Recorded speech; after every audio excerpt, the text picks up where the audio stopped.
Welcome to the KuppingerCole Analyst Chat. I'm your host. My name is Matthias Reinwarth. I'm an analyst and advisor with KuppingerCole Analysts.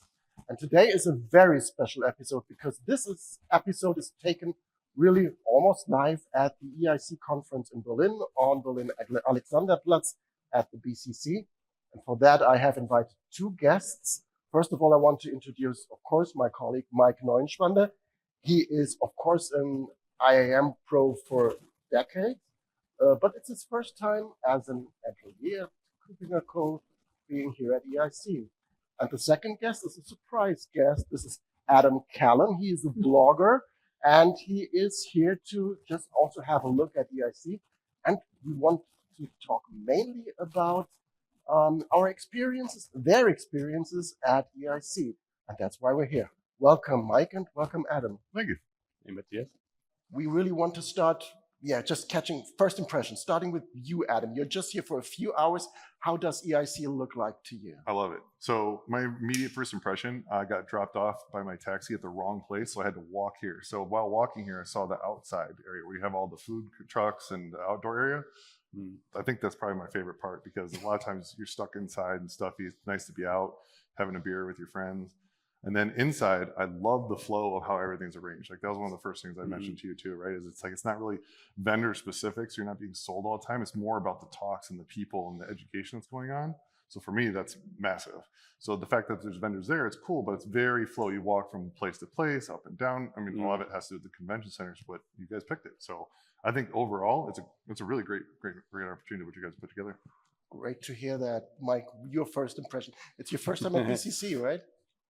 Yes, I've never been to this venue. I really like it for the reasons that Adam just described. And the food's been good. Have you noticed? You've not been here long enough. I haven't been long enough. But yeah, I was really impressed with the amount of it and things like that. It brings people together, though, which is, so there's a lot of really good conversations going on in addition to all of the great content. Right. It's well organized, and it's almost too much to take in. It's not really possible to experience the conference in its entirety while you're here. You have to kind of come back and watch some of the recordings that we've made and really catch up on it. So much after this. Yeah, but it's good. It's so many people here from the industry that. In some cases, I've known for a while, but including Adam. But yeah, it's been great, and I gave two presentations today. Okay, one of them was good. Okay, tell me about the other one. I'm not going to tell you which one. You'll have to go find for yourself. But the rooms are full. A lot of good response. It's a lot of engagement. Right. So yeah, it's been really fun. Yeah, I always think of the EIC as a kind of class reunion of the identity people because they always meet. They have different business cards or virtual business cards. That's or whatever, but the same people. And, but the group is growing, so I really like that. And this time we have lots of those big names also here, and that's just great. And as you said, they're giving great presentations. We have these 6 tracks in parallel, which is just impossible to manage. It's a lot. Yeah. This is really a lot, and it's massive. You and I, we usually don't have a choice. We are stuck into one of these tracks and go moderate, tell something. So we have to catch up anyway. But for people like Adam and all the attendees, this is really something that, they have to decide first what to see live and where to contribute and to ask questions live, and then what to catch up later with. So content-wise, when you said it's lots of great content, what struck you most? What is the most important thing for you personally? Not necessarily what we say. Content. Yes, of course. But second to that, I would say is, obviously this conference has been focused primarily around things like decentralized identity and how that's affecting and all the sort of regulatory things that are happening in Europe that are bringing around sort of national digital identification and that kind of thing. And that's clearly top of mind for a lot of people here. And, you mentioned like the crowd has been, we're much bigger than we were last year. And when people are out, like you can only find standing room in most of the rooms that you're in. And then when people are out, for lunches and stuff, it's like packed, it's a very, very, it's been very impressive, and, but it's well enough run that it doesn't matter. But I would say that we also have a track on the future of identity, right? And that is also very interesting because we've had a lot of really excellent speakers who are thinking, 2 to 5 years out into the future, and not just the immediate need to get decentralized identity in place. Right. So I think that's a very important track as well. Right, and I think from what we do, it's actually exactly between what can you do today, so real takeaways for just going home and implementing that. That's really actionable stuff. And on the other hand, we have this future-looking stuff. Let's look into the next 2 years with decentralized identity, hopefully 2 years maximum.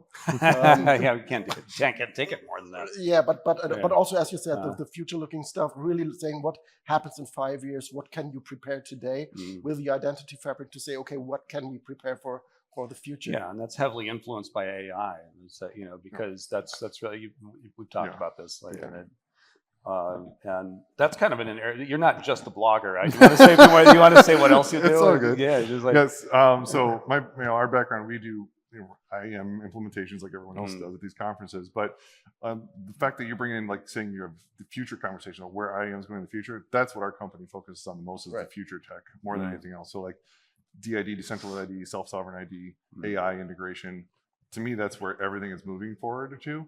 And seeing the panels and all the talks that are going on here, that's what drew me out here. 100% it was everything that we are 100% about back in the States that no one is talking about, that they don't even know is even really like, oh, so Europe's ahead of just I honestly think Europe is at least 3 years ahead of the States right now when it comes to identity. Okay, that's surprising. I'm here to figure out what is going on. I've been interviewing a lot of the people that are talking here and giving talks ahead of time coming up to this. And I've been learning so much. I had like digital product passports, digital twins, data spaces, all this stuff I've never even heard of back home. Right. It's amazing. So I'm full-fledged. I want to learn as much as I can while I'm here. Okay, and when it comes to your favorite topics for the upcoming days, so is there something that you're really looking into when it comes to what do you really not want to miss in for the next days?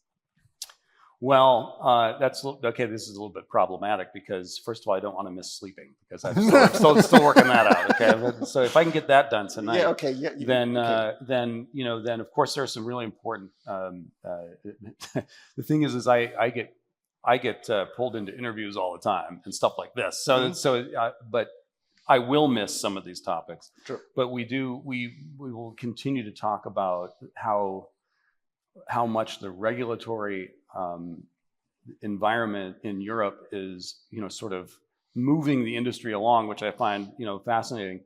But it's also very difficult to keep up on some of those things. Right. There's a lot to know. It changes often. Every country kind of has its own way to do that. So we have a number of things. The session names I can't remember exactly. Hopefully you'll put them in the comments or something. But those are around EIDAS and things that really informs me as well, because it's so difficult to keep up on that stuff. Right. But it's relevant at the moment. Right. So one thing I gotta say is, which I'm gonna pull up a tech, right? So your app that you have to keep track of what's going on, like if you look at my calendar, it's completely packed with +1, +2 at pretty much every hour. Like, there's so many things I want to visit. So this has been super beneficial for me to keep track of what's going on. And almost everything is about AI and decentralized ID. But the ones that I found the most interesting that I'm really looking forward to is those that are talking about AI and really breaking down kind of the authorization levels of users. So therefore, only users have certain levels of access within the LLMs or returning data. Like, I think that's going to be really pertinent in the future. So I'm really interested in seeing those talks. So those are pretty big. And then the other thing aren't the talks at all. It's actually like the camaraderie, just meeting people and meeting new people. Right. To me, the networking aspect that's here is huge and is worth just coming out alone. Yeah, good point. Right, and yes, and when you say the interaction part of people with each other, that's the same that we see also in the industry, that the technology is getting much closer together. We're talking about interoperability. We're talking about integration, about, as you said, what is an identity allowed to do in which ecosystem, and this transferability of an identity from A to B, and to say, okay, I have this level of assurance here and this level of assurance here, and I cross over from one use case, banking, to another use case, travel. So this integration, this is just currently happening. There are standards, and the people are here. Yeah. They are talking to each other because these working groups are working together here, presenting their results and taking the next steps. This is really awesome to see them working together and to see things evolve, and that's just great. Well, that was like the talk with the Australian bank with the Japanese tourism and how they're using the decentralized identities to promote the tourism around Japan. Like, that's crazy. Like, then it's not an idea; it's happening right now. Right? Yeah. So that's the kind of stuff I think is huge to be able to see firsthand. It's funny you mention this because I was talking to somebody who comes from a security background, like strict, cybersecurity, and this was his first identity conference. Mm-hmm. He's like, the people here are so happy. And, he's like, everybody at the security conferences are always trying to tell everybody no to everything. Yeah. But there's a lot of doers out here, right? There's like, no, we really Right. want to get this digital passport working. We Yeah. really. I was talking to someone else who was doing payments and things that did a lot of work in London and also in Eastern. You would probably know this because you're from New York, right? New Jersey? New York. No, Yeah, New York. New Jersey. But they did all the payments on the rail systems. Like Really? they were involved in deploying all that. Wow. That was this was a major portion of what they were doing. So they're doing these real things that people observe every day. Yeah. But you don't necessarily see all the names behind it. Mm-hmm. But the people that are here are creating that kind of world for us. Right. We were not only doomed, but we're also looking forward to make things happen. Yeah. So that's maybe really a different aspect. So we really try to change things for the better. Mm-hmm. And I think that's what you're doing in your job as well, right? Yeah. And a lot of it is education, right? Because especially now when we're transitioning from this old, centralized everything, getting breached day to day, and moving into this decentralized identity world, here, because of the regulation, it's moving way faster. But in the States, there's nothing like that. So therefore, it's constant education. It's like, well, is anyone even doing that? I don't even know if that's even out yet. It's like, yes, there's 100% happening everywhere, day to day, right now. It's strange to say, right, that because regulation back in our day, let's put it that way, was usually getting in the way of progress a lot of times, and it just felt they were slowing the industry down all the time. Definitely. But we've moved forward into this place where it's like, in order to get the kind of consensus that you need and kind of the focus on something like creating digital identities, like for passports and other kinds of documents, and then also being able to use that not just in a public space, but for enterprises and things. Mm-hmm. That's weirdly being driven through the necessity to do that through the EU and other sorts of mechanisms here. Right. So we're just halfway through this conference when we're recording this. So we don't know what will happen tomorrow, Thursday, the day after, Friday. But when you're seeing that recording, it will be Monday, I assume. So you, as the audience, you have the chance to catch up with everything that we did before. And there will be lots of free content provided. And I know that the team and Susanna, who's recording that episode just right now, they are really keen on putting out lots of content. And of course, you can rewatch EIC afterwards. Of course, there will be an opportunity for those who did not have the chance to be here to catch up with that. So I highly recommend to catch up with that. So everything between future looking and the crystal ball for the next 10 years of identity, but also just doing things right just right now with partner management, with B2B identity and access management, which is still a not fully solved issue. So there are lots of topics that we should look into.